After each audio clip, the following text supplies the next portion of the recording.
예. 저는 청문회장에서 한나라당의 청문위원 6분과 함께 심사 결과에 대한 보고서를 작성하기 위해서 기다리고 있었는데 갑자기 심사 결과 채택이 아닌 이런 논쟁이 벌어지고 있다고 해서 갑자기 달려오게 됐습니다. 두서없이 말씀드리게 되더라도 좀 용서해 주시기 바랍니다. 헌법재판소 중요합니다. 이를테면 헌법재판관이 지나친 헌법 해석으로 기존 헌법을 무너뜨리고 새로운 대체 헌법을 만들 위험성이 있습니다.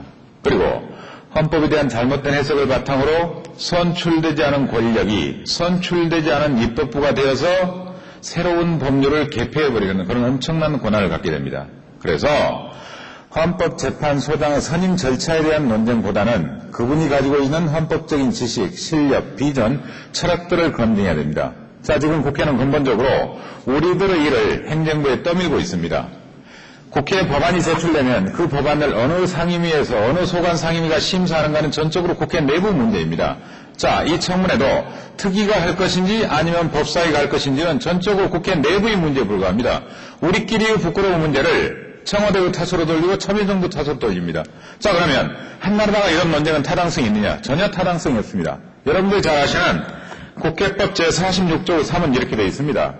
국회는 헌법에 의하여 그 임명에 동의를 요하는 헌법재판소장, 대법원장, 국무총리, 감사원장은 인사청문 특위를 구성해서 청문하도록 되어 있고 65조 2는 대통령이 다른 법률에 따라서 헌법재판소 재판관을 요청한 경우나 대법원장이 헌재 재판관을 요청한 경우는 소관 상임위에서 하도록 되어 있습니다. 자, 그대로 해석하면 됩니다.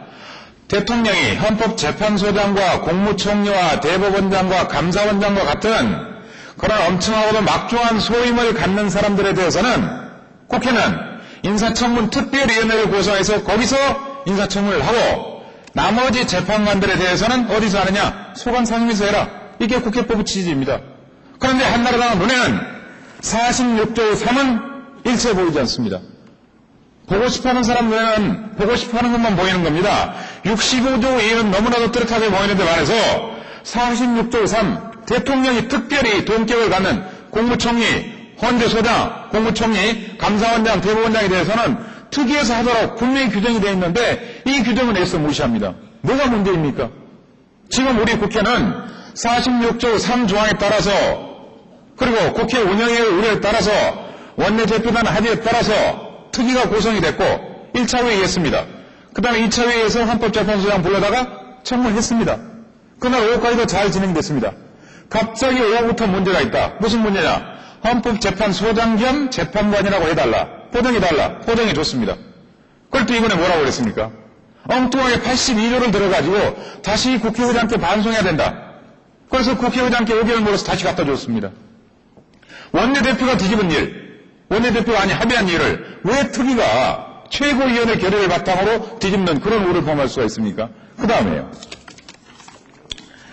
이건 역사적으로 선례입니다. 국회처럼 선례가 중요한 가치를 갖는 데는 없을 겁니다. 1994년 김영준, 그때도 대통령이 헌법재판소장 겸 재판관에 대한 김영준이 아니라 변호사로 일하고 있던 분을 헌법재판소장 김영준에 대한 임명동의 요청 이렇게 해서 보냈습니다.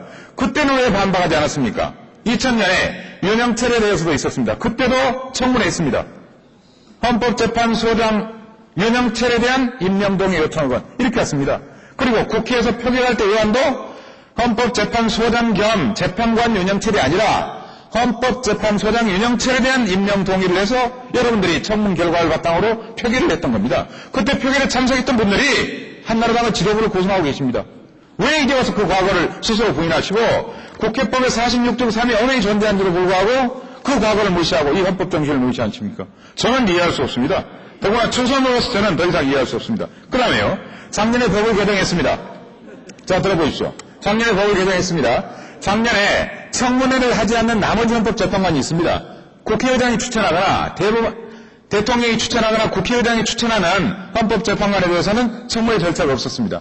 불공평하잖아요.